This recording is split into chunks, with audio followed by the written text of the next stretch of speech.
Hey everyone, welcome back to the live stream. This is Lily Hicks with the Daily 304 and the West Virginia Department of Commerce. We are joined with Jim Spencer from Bluefield EDA. Thank you for being here. Thank you for having me.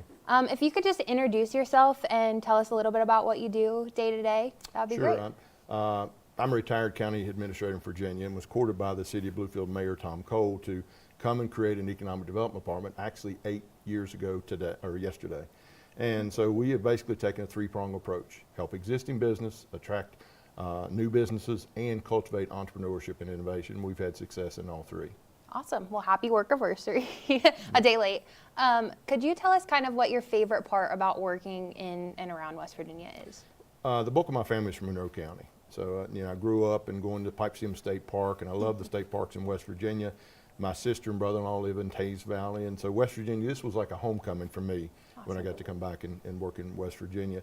And one of the marketing things that we use in Bluefield now is why Bluefield. Just asked Omnis, which is a manufacturing company that's under construction. It will open up a $40 million facility at Exit 1. Yep. And also why Bluefield asked Intuit and Alorica.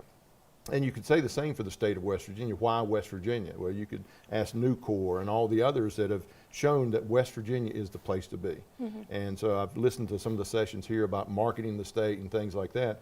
But part of my favorite thing about West Virginia is the tenacity, the loyalty, the hard working, and the things that we position ourselves to be successful. And that hard work is paying off now with the announcements being made.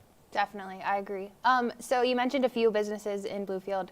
Do you have kind of like a favorite success story that you could share with us? Well, in March of 2019, Brad Smith and his team, he was with Intuit at that time, came to Bluefield and made an announcement. And I knew for a month or so that it was going to be announced.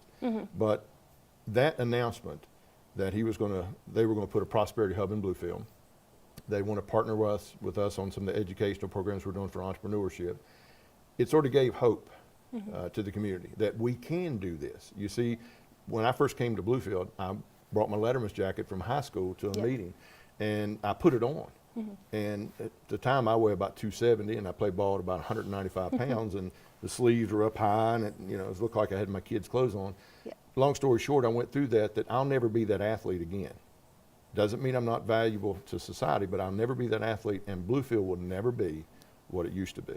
We've got to create a new Bluefield based on a new economy. And the folks, I think, got that through the visual of seeing me in a jacket too small. We need to honor the past. I need to honor that jacket and dry clean it because it'd been in a tote for 40 years.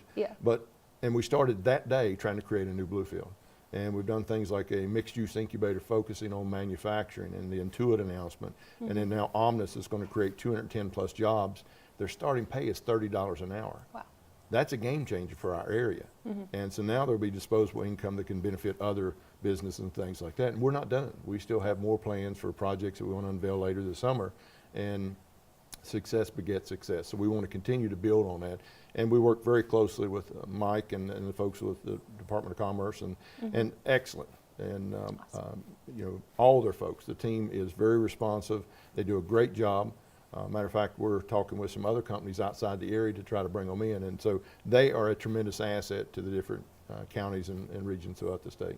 Awesome. So my next question was going to be what's next for Bluefield, but you kind of already outlined that. Well, one of the things we're doing right now in cultivating entrepreneurship and innovation, we have a food truck incubator program. Cool. So anybody like to learn more, you can go to mybluefield.org and you go under funding and resources, and you'll see about the food truck incubator. You can see our training programs and things that we have that are free. We even have an online entrepreneur boot camp that's self-paced.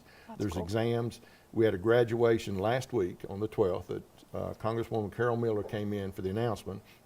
We had 55 graduates. Wow. So that doesn't mean you'll be completely successful in business, but we realize that you could be the world's best chef, world's best plumber, and still fail. There's a lot of other things that go into successfully operating a business, and we try to fill those gaps. Awesome. That sounds great. So we are running out of time, but I just wanted to thank you for being here. And for anyone who wants to reach out and maybe learn more about you, learn more about Bluefield, how can they reach you? The easiest way is mybluefield.org, or my email address is jspencer, JSPENCER, @bluewv.org. Okay, awesome. Thank you so much for being on this podcast today. Thank you for having me. All right, we will be back later with some more guests. So be sure to subscribe to the Daily 304 wherever you get your podcasts.